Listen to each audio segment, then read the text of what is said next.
नमस्कार, स्वागत आहे तुमचं पुन्हा नवीन रेसिपीमध्ये। थंडीचा सीझन आहे, बाजारात गाजर हे भरपूर प्रमाणात मिळतात।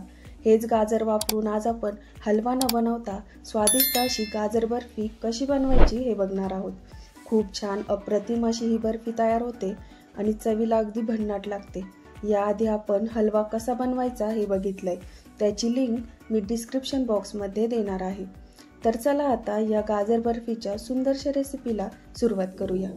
गाजरची बर्फी बनवण्यासाठी इथे मी अर्धा किलो गाजर हे स्वच्छ धुवून घेतलेत। यानंतर याची साल काढून बारीक किसणीने हे गाजर किसून घेतलेत। आता यानंतर इथे गॅसवर एक कढई गरम करायला ठेवली आहे।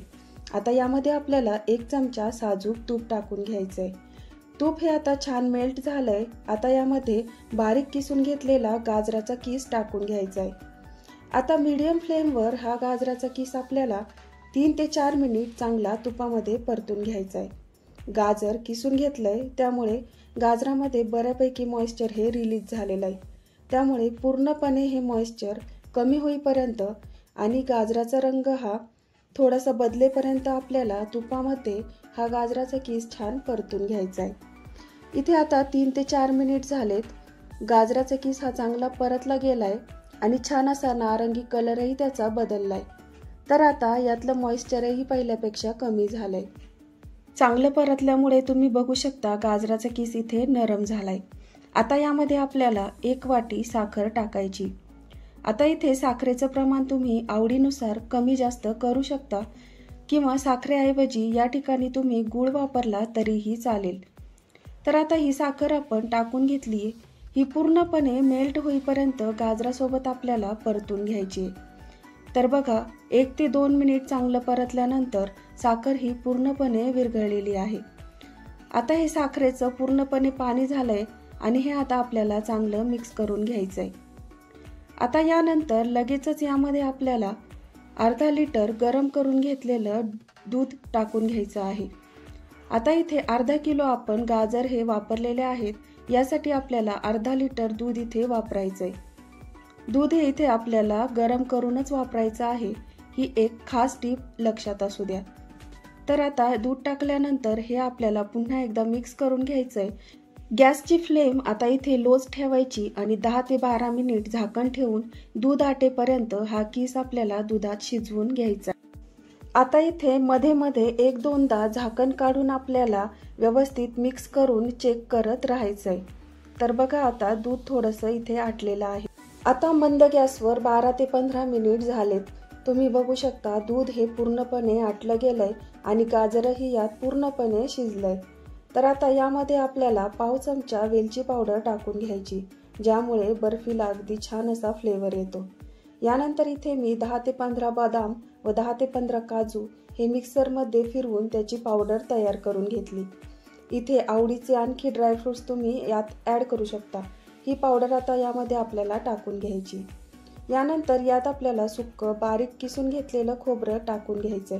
यामुळे बर्फीला अगदी छान मस्त चव येते। यामध्ये बर्फीला छान असं टेक्स्चर येण्यासाठी आपल्याला इथे 4 ते 5 चमचे मिल्क पावडर टाकायची। मिल्क पावडर टाकणं ऑप्शनल आहे, याऐवजी दुधाची सायही तुम्ही इथे वापरू शकता। आता गॅसची फ्लेम इथे लो टू मीडियम करायची आणि हे सर्व मिश्रण पूर्णपणे कोरडं होईपर्यंत आपल्याला परतून घ्यायचंय। मिल्क पावडर व खोबरं वापरल्यामुळे यातलं मॉइश्चर हे पटकन ॲब्झॉर्ब केलं जातं आणि मिश्रण ड्राय व्हायला मदत होते। आता मीडियम फ्लेमवर थोडा वेळ परतल्यानंतर हे पूर्णपणे ड्राय झालं आणि मॉइश्चर पूर्णपणे निघून गेलंय आणि घट्टसर असा गोळा आपला तयार झालाय। बर्फीसाठी लागणारं मिश्रण आता तयार आहे। इथे एका प्लेटमध्ये थोडंसं तूप टाकून घेतलंय आणि तुपाने ही सर्व प्लेट आपल्याला ग्रीस करून घ्यायची, ज्यामुळे बर्फी प्लेटला चिकटणार नाही आणि सहज मोकळी होईल। तयार बर्फीचं मिश्रण आता तूप लावलेल्या प्लेटमध्ये आपल्याला टाकून घ्यायचंय। बघा, याला अगदी छान असा लालसर रंग आलाय आणि हे मिश्रण संपूर्ण प्लेटमध्ये टाकल्यानंतर चमच्याने आपल्याला हलकं हलकं टॅप करायचं आणि प्लेटमध्ये हे मिश्रण सेट करून घ्यायचंय। इथे यावर आता आपल्याला बर्फी छान दिसण्यासाठी मगजबी टाकून घ्यायची। बर्फीवर ही मगजबी आता आपल्याला सेट करून घ्यायची। याऐवजी तुम्ही पिस्त्याचे कापही इथे वापरले तरी चालेल। आता ही बर्फी 1 तासभर सेट होण्यासाठी अशीच ठेवून द्यायची किंवा वेळ नसेल तर फ्रीजमध्ये सेट करून घ्यायची। आता बघा बर्फी इथे तासभर चांगली सेट झाली। आता याच्या वड्या आपल्याला पाडून घ्यायच्यात। इथे तुम्ही छोट्या मोठ्या कुठल्याही आकारात या वड्या कट करून घेऊ शकता। इथे मी मध्यम आकाराच्या वड्या कट करून घेतल्या आहेत। तर बघा छान अशा बर्फीच्या वड्या पडतायत आणि तुम्ही बघू शकता बर्फी आपली किती छान अशी सॉफ्ट झाली आहे। इझिली याच्या वड्या ह्या पडल्या जातात। तर बघा आता इथे 2 वड्या आपण काढून बघूया।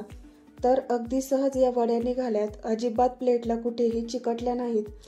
बघा अगदी सॉफ्ट अशी ही बर्फी तयार झाली आणि याचं टेक्स्चर आणि कलरही खूपच छान आलाय आणि खायलाही अगदी अप्रतिम अशी तयार झालेली आहे। तर तुम्ही पण अशी ही गाजरची बर्फी नक्की ट्राय करून बघा आणि ही रेसिपी जर तुम्हाला आवडली तर लाईक करा, शेअर करा आणि चॅनलला सबस्क्राईब नक्की करा। धन्यवाद।